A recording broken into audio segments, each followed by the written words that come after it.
आज इस वीडियो में हम आपको बताने जा रहे हैं कर्मनासा नदी के बारे में। जी हाँ, आपने बिल्कुल ठीक सुना, कर्मनासा। यह नदी आपके अच्छे कर्मों को धो सकती है और पवित्र गंगा नदी के ठीक विपरीत करती है, जिसके बारे में माना जाता है कि यह आपके पापों को धो सकती है। वैसे तो भारत में कई नदियां हैं, परंतु कर्मनासा नदी एक ऐसी नदी है जिसके पानी को लोग छूने से भी डरते हैं। इस नदी की दिलचस्प बात यह भी है कि बाद में यह नदी गंगा नदी में जा मिलती है। कर्मनासा शब्द दो शब्दों से मिलकर बना है।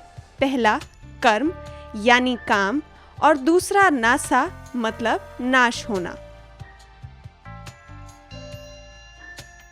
कर्मनासा नदी को शापित नदी माना जाता है और कहा जाता है कि प्राचीन समय में नदी के आसपास रहने वाले लोग इस नदी के शाप से इतने भयभीत थे कि इस नदी के पानी को खाना बनाने में ना इस्तेमाल करके सिर्फ फलों पर अपना गुजर बसर करते थे।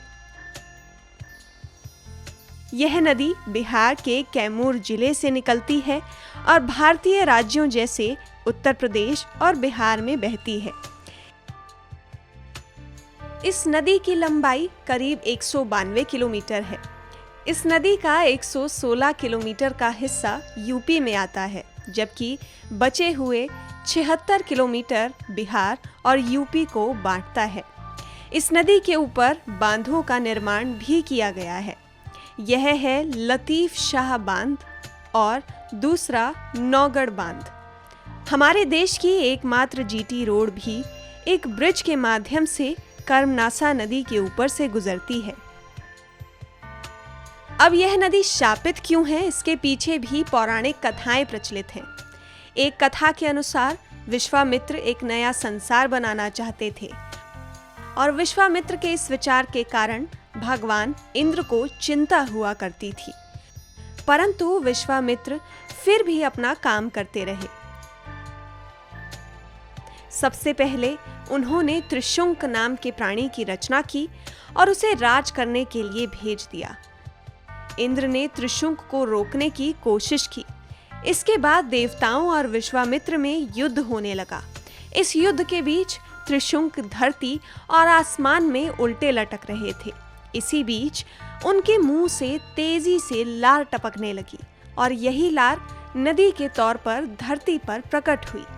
साथ ही धारणा यह भी है कि ऋषि वशिष्ठ ने त्रिशुंक राजा को चांडाल होने का शाप दिया था और चूंकि उनकी लार से नदी बन रही थी, इसलिए इसे शापित कहा गया।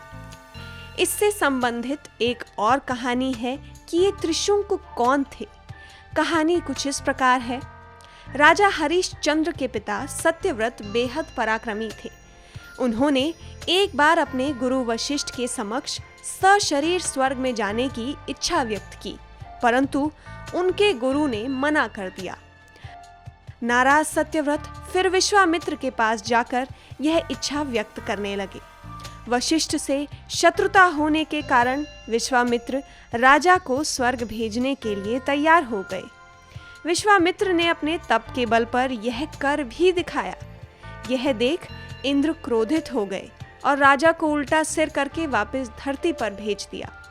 इसके बाद विश्वामित्र ने अपने तप से राजा को धरती और स्वर्ग के बीच रोक दिया।